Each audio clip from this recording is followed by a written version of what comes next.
Hey, what's up, compadres, and welcome back to another video. I'm sorry if you guys hear any music in the background. My siblings are having like a mini party downstairs, it seems like. So I apologize for that in advance. But today, we're going to be talking about Deji. If you guys don't know who he is, he's KSI's brother, and he's formerly known as Comedy Shorts Gamer. And he just had a fight against Alex Wasabi, and he's also the guy that Jake Paul fought the first time. Not the basketball player. We don't talk about him. But for those of you who know who Deji is, yeah, he pretty much got his ass beat by Alex Wasabi, and some video came out about him because he lost. And he talked about how he was going to win, how he was improved so much. He's pretty much a YouTube deity, a fighting demon. And for most of us, we didn't feel that way when we watched him perform. So basically, the Degster switched off his camp like halfway through his fight, which is never really a good idea. And this is his first trainer, the first dude who was teaching the man how to fight, considering he had no idea what he was doing beforehand. He's coming out now, and I guess he's got some stuff to say, so let's hear him out. Hi there, my name's Solomon. I previously trained Deji. Releasing this video to kind of touch on a few things that happened throughout camp and my experiences that I had training Deji. So early November I was contacted by people within Showstar to potentially train Deji. I didn't really know who he was at the time. I wasn't really into YouTube. A couple of people I knew watched him, so they told me a little bit about him and stuff. So we met up. He seemed a really nice guy. In November, we met in Finchley Boxing Club for the first time, where we had a chat, talked about camp. He met people that I'd put together in the team, such as Calvin, Riyadh, who was going to be around from the start, helping me out, taking him on runs, etc., and be a sparring partner also. He relocated to the local area to be able to train, so he was taking it seriously, in my opinion. Relocating ain't an easy thing, being away from family and friends, so he relocated in early December. We were supposed to start camp around that time. It was very sporadic at the start. We didn't really get going. Him having COVID in December didn't really help with the whole situation. So after he had recovered from COVID, which was like just before Christmas. What did you said was pretty interesting, because Deji said that he only had, like a couple weeks or something, maybe longer than that, I don't remember specifically. He only had a short amount of time with Daly because he had COVID. But his trainer right now is saying that Deji already had COVID. So did Deji catch COVID twice, or is someone lying? We resumed camp around the start of January, from what I remember. It started to pick up a little bit. It was still a bit sporadic for me. There was times where I did say to Deji, like, we need to pick up the pace. Admittedly, we had quite a long camp, and he did come to myself on the weight, which was impressive.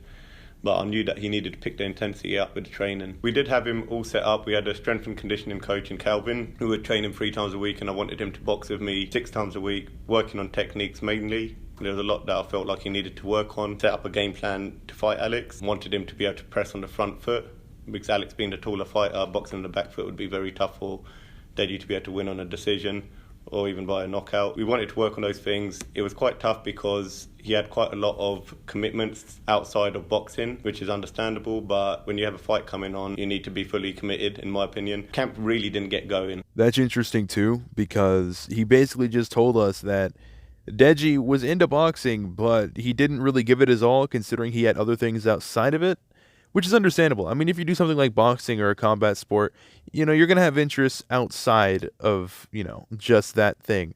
But if you want to win a fight and you haven't taken it seriously beforehand, you should probably get off your ass and decide, hey, I'm going to do boxing. That's what I want to do now. So let me actually make sure this is my priority. Like, the dude literally broke up with his girlfriend because he didn't have time for her because of boxing. But he had other things outside of boxing that he was also focused on? Like, what?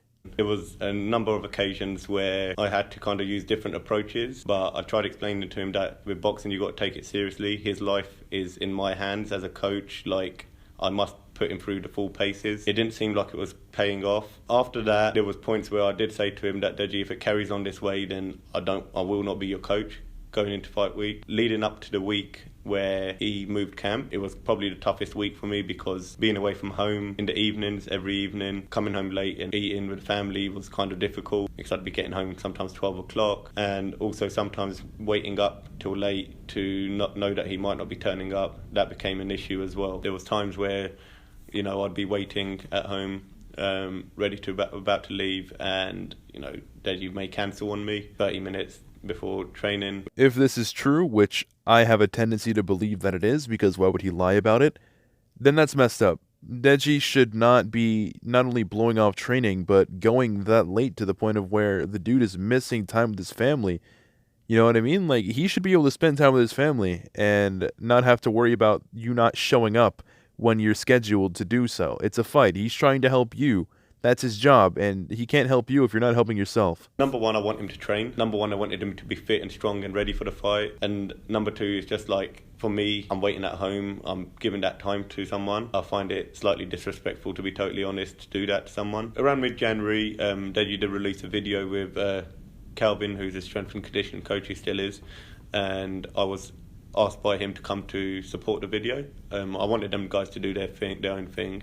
But he was like, I want you to be there as support. And in that video, he was doing his little bits with Calvin, the strength and conditioning stuff. So after that, we had a couple more training sessions. There was a couple of tough sessions we had. There was a few things that had been said in a few of the videos Deji released, which kind of is the main reason why I'm releasing this. Just to clear a few things up. First of all, he done an interview with Wade regarding that training was maybe too easy, or he wasn't getting pushed enough. He said I was a nice guy or whatever. For me, he was never able to be pushed. A person is only going to do what they want to do. You can't really force anyone to do anything. The last training session that I had with Deji before he left, this was when we was really ramping up training and sparring, because before he only had Riyadh and K Prosper from Hockwell Ring, who's a professional fighter.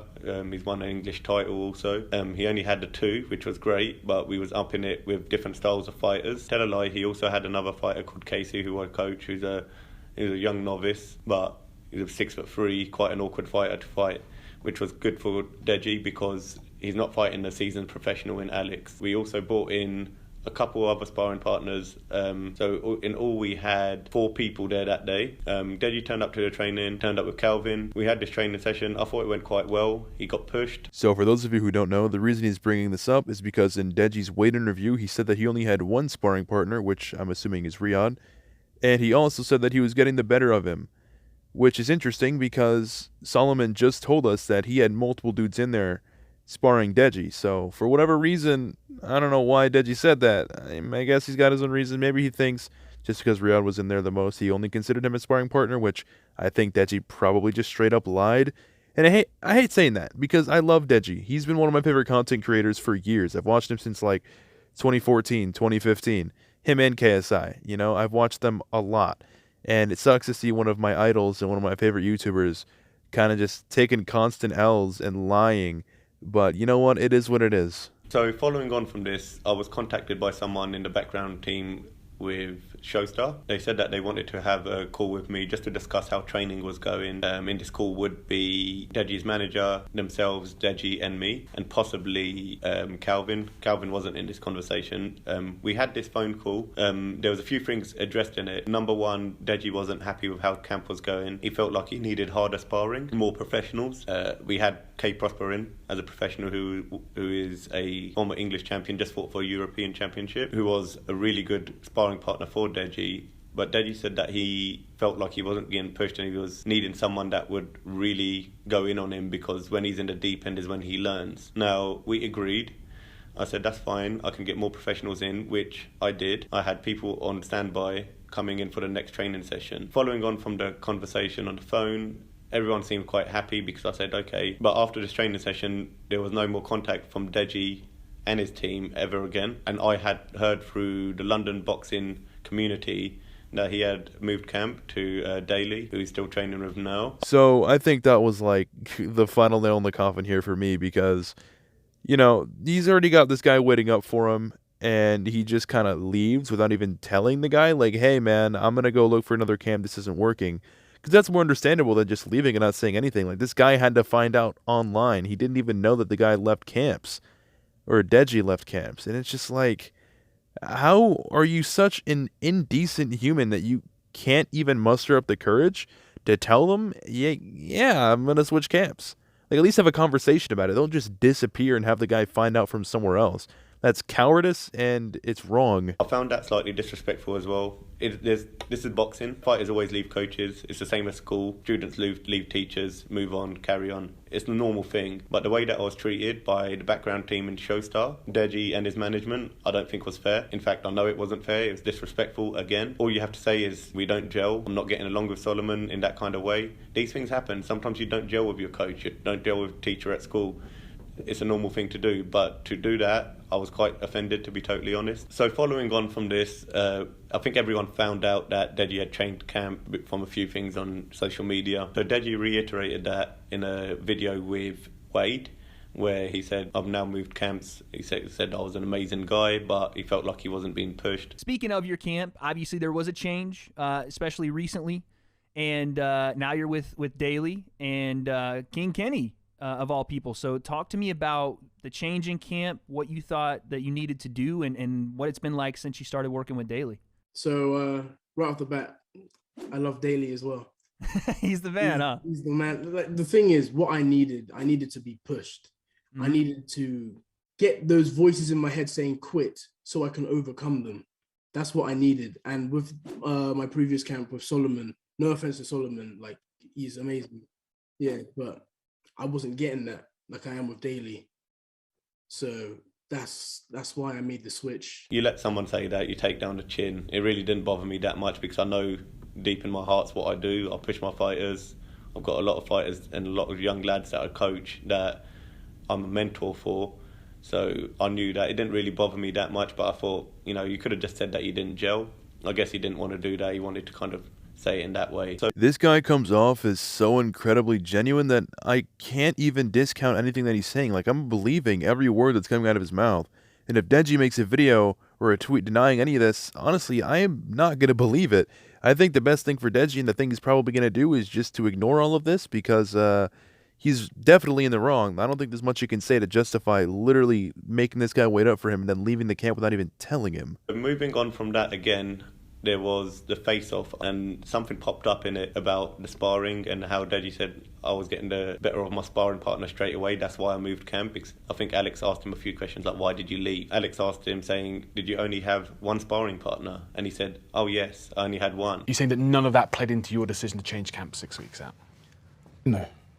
What played into it was me realising that I really wasn't being tested. When I was sparring, I was getting the better of my sparring partner already within just a week. You only had one? You only had one sparring partner? Yeah, at the time, yeah. Number one, that's a lie because there was more than one sparring partner. Yes, he started off with Riyadh. K Prosper came in, Casey came in. Then after that, we also had Sam and Daniel Shah, who I boxed with at St Albans Amateur Boxing Club. So it was a lie. But if we go back and talk about the one sparring partner he is talking about, I guess he's talking about Riyadh, who was the first sparring partner he had. He was getting the better of. It's kind of disrespectful again to one of my students. Riyadh was kind of offended by it. When I look back at the video and watched it for myself, it made me think why Deji couldn't just be honest with the whole situation, because it happened. So I have some footage here from sparring alongside Riyadh. We also have some sparring that he'd done with Kay, and I'm just going to analyse it a little bit and talk about what I wanted Deji to do in sparring and what really happened. I asked Deji to kind of have his hands up, wanted him to walk forward to put the pressure on the fighter, also to cut the ring off at times, because Alex being a taller man with a higher reach, if you're going to go back against him, you're going to be walking onto the end of his punches all the time. So we were trying to practice this. It was a big issue because he struggled to take quite a lot of instructions. As you can see, the right hand is low quite a lot, which we wanted him to try and practice the high guard. We were trying to practice that leading up to the end of the camp, which he found quite difficult. Also, Deji has a tendency to dip at the waist, kind of like a Pernell Whitaker style, which is a great thing. It's a natural ability that he has, and I wouldn't want to take it away from him. And the only issue is that when you have a fighter that reads that, like my fighter does in Riyadh, because I schooled him to keep him on the end of a long arm, you can't just stay there, you know. If a fighter commits and you dip underneath, it's not a problem. You can dip underneath and now you're in close. As you saw on fight night, Alex was committing with his right hand, which was making it easy for Deji to then pivot off and get under. But when you've got a fighter, as you can see here with Riyadh, who's keeping him on the end of the shot, he's landing shots after that because Deji is staying in that same position. I was trying to get him to stop doing that, but it was a combination of a couple of things. Number one, fitness. When you're not fit, you're going to look for a way to kind of navigate through rounds. Number two, Riyad's a fast fighter. He's dipping underneath and he understands frames, so he's not letting Deji get out of that position by keeping him on the long arm and landing shots and keeping him in that dip down position. So as you guys can all see, the sparring is decent, as in competition wise. Deji, you can see, needs to work on a lot. His fitness is low and Riyad is more than enough of a competitor to spar with him. So in the face-off video with Alex, Deji said that Riyad was an easy sparring partner. I was getting the better of my sparring partner already. But as we can see from the footage,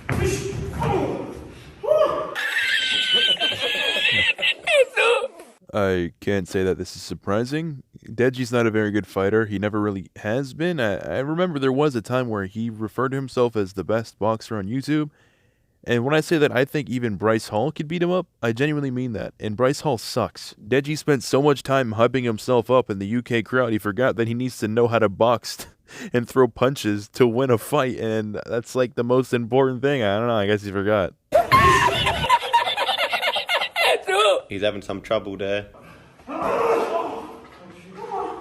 I'm gonna end the video off around here because it's been going for like almost 20 minutes now. But yeah, just take into consideration the fact that Deji says he's a good fighter and that he knows how to box, but in this footage, he got bodied. Like, there was really not even much of a competition here. Earlier on, it's like, okay, it's back and forth, but now it's just Deji taking some big shots. You know what? Maybe this was beforehand. I'll give him the benefit of the doubt. Maybe that's a possibility. Maybe there's more footage out there, or there isn't, of just Deji beating up his sparring partner at the end of the week. Who knows? I don't know if this is the last footage or whatever, but that very well could be the case. I'm not sure. But either way, Deji is not as good of a fighter as he says he is. He hypes himself up way too much. I feel like he cares more about doing other things than boxing, and he just wants to win, but he's trying to take, like, the shortcuts into winning. He doesn't want to do all the work. He just wants to have the magic pill of being Mike fucking Tyson. I feel like a good matchup for Deji would probably be one of the Island Boys. I think that would be a close fight. But you know what? Maybe that's a fight we'll see in the future. I love all of you guys. Hope you enjoyed. Goodbye.